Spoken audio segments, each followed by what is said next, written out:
everyone, welcome back to my YouTube channel. In today's session, we will discuss how to create and manage variables and arguments in Studio Web. Let's get started. Open UiPath Studio Web and create new project. We will learn first how to create variables and managing those variables. First, to create variables, we have two different ways to create variables. So let's see first option, how to create variables. To create a variable, we need to click on data manager. So to click on data manager is present on your right sidebar. So click on that. And here there is a plus sign to create variable. Click on this plus icon and here you give a meaningful name to the variable. So if you are doing a variable type of string, then you make sure you name it like str. Suppose I am creating a username, so I am giving username. If it is a integer, so name it int, and make sure you define the scope. Global means it is available across this particular workflow, and if you want to you minimize the scope to like with respect to certain activities, you can minimize the scope from here. And here there is the different data types available in UiPath Studio Web. So you can see here there is different data types is available over here. And if we want to create like any other data type which is not present in this drop down, you can click on this advanced types. So once you click on advanced type here, you can search for that particular type. So let me search here for data table just to show you for one example. So if you see here, so there is one data table data type is present here. Similarly, we can search for any kind of data type over here. So now for right now I will create a type of text, and text is nothing but like data type is string. So let me click on text over here and let's define some default value to this. So defining it as test and just click on create. This is one method to create variable from the data manager. Another way to create variable is from the activities as well. So let's take one activity is set variable value activity. So using activities also you can create variables. Let's see that option, second option, how to create. Now once you add any activity, you can see here there is an option for see more. Click on that and here there is an option to create variable. Click on create variable. Once you click on that, you get a form to name your variable. So let's create this variable as an integer. So let's name it as int set value and set the scope as global, and I am going to change this data type to int. Int is nothing but this is going to be a number.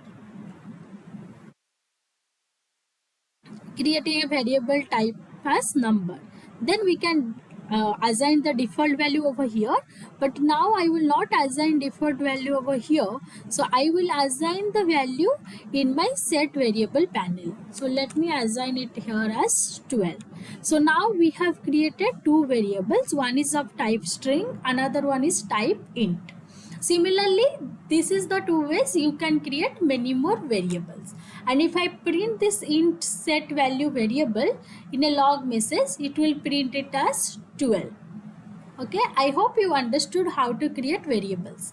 Now the next thing we will do in the variable is that managing variables. Managing variable is nothing but like creating, edit, rename, delete, or change a variable to arguments.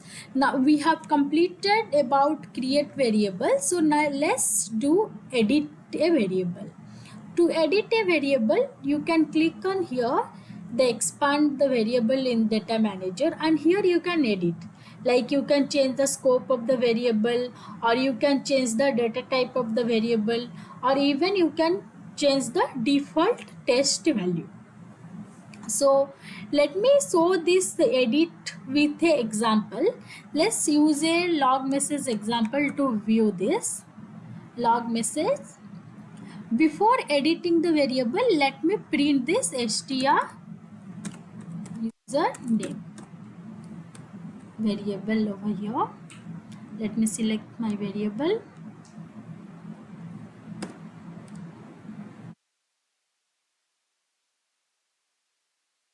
And define my log label as info. Let's run this.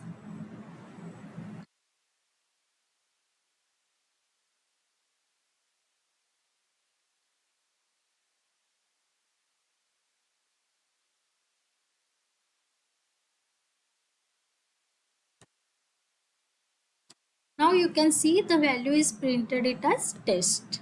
And now let's edit our variable from test. Let's change the default value to test edit and run our flow again.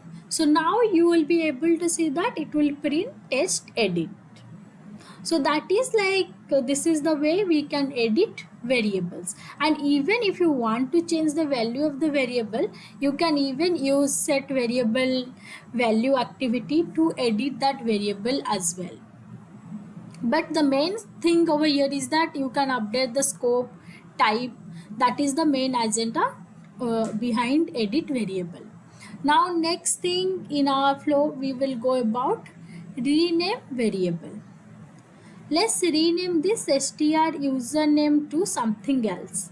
To rename any variable, you need to click on these three dots, then click on rename, and you can rename the variable. Let's name it as username1 and apply. So once you do any renaming of the variable, you can see that wherever I have used that variable, it got renamed across my flow. So now this is got renamed. Next thing will be delete a variable. Let's delete this variable. To delete the variable, you can click on these three dots and click on remove. This is the option to delete variable. Now next thing I will be telling you about how to change a variable to an argument. To change variable to an argument, we will be clicking on these three dots of any variable, and here there is an option to change into argument. So click on that, then you will be able to see that that variable is changed to an argument. So you can see now that particular str username variable now is available under arguments. So this is all about how to create and manage variables. Next thing we will learn how to create and manage arguments. So similarly how we learned for the creation of variable, we will be doing all the same thing for the argument as well. To create argument, same in the data manager. Here you can see there is a arguments option. So click on this plus sign to create argument. So once you click on the plus sign, there is a form opens for you to create arguments. So here we can name the argument. As I mentioned to you, always give meaningful names to your variables and arguments. So here to name any argument, so there is like different types of direction is available in the argument. So and when you are naming, you name according to the direction and the type of the arguments. Let's first discuss about the directions and their meaning, then we will name our argument accordingly. Now there is three different type of directions is available here. One is in, out and in out. Now first let's discuss about in. In is like used to pass data to into a workflow. Like it will take values from other workflow to the current workflow. That is the meaning of direction in. Then out type of direction is used to pass value from one workflow to another workflow. That is meaning of out. Next is in out. In out works both the ways, like we can pass value into a workflow and also we can return value from another workflow to the current workflow. Now let's create a type of direction of variable is in. So once you give in here, so here you have data types, like all the data types whatever we seen in variables, it is all similar kind of data types is present for the arguments as well. If you have any different data type other than this drop down, you can always search with this advanced types. So let's go with first text. and we can name this argument is as in str value. Let's name like this. So it is a type, in is the direction, and the type of the data type is str, means text, and value is my variable name over here. So that is the name of this, like you can name like this the argument. Now you give the default value over here, so you can give any value to this, you can assign it and click on create. Now let's create another variable is type of out or in out. Let's create another variable out str value 1, and now let's try to change the direction to out. Once you change the direction to out, you can see here you won't be no longer able to assign value, default value over here. So here also there is one tooltip is present here. You cannot assign an argument whichever direction is out or in out. If I change to in out, you will be able to see same tooltip option details will be available here.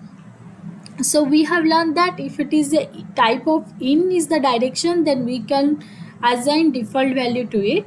If the direction is in out or out, we cannot assign default value to it. If we want to assign any value, then we have to use set variable method activity to assign values to that particular arguments. Now we have created arguments. Now we will be editing an argument. To edit an argument, what you need to do, you expand that particular argument and you can change here the direction of the argument. Let me change to out. You see right, the direction got updated for this argument. So this is the way you can edit any argument. Now let's rename our argument. To rename, we click on these three dots and we can click on rename, and we can rename to argument and you click on this apply. So that's how it gets applied to your entire flow, and also the argument is renamed right now. Next thing will be deleting an argument. Let's delete our argument. If we click on these three dots and click on remove, it will remove argument. See, now you won't be able to see in str value argument in the argument panel because we have deleted that. Next is we will be changing an argument to a variable. So you can click on this same three dots and you click here change into a variable. Once you click on this change into variable, this argument got updated to a variable. Now if you see here, once when you are converting, so by default it is removing the direction, so and it is keeping only the type and scope for that argument, scope for that this particular variable, it got updated. And some tips for you will be, make sure you name your variable very consistently and you define the scope for your variables always. It is not only applicable for the variable, it is applicable for the arguments as well. In long run projects, you can always document your variables and argument which is used across like whichever workflow in a bigger projects. You can maintain a documentation for that, and always make sure you always test your workflow and you have assigned proper values to the arguments or variables. That's it for today's session on creating and managing variables and argument in Studio Web. If you have any questions, feel free to leave them in the comments below.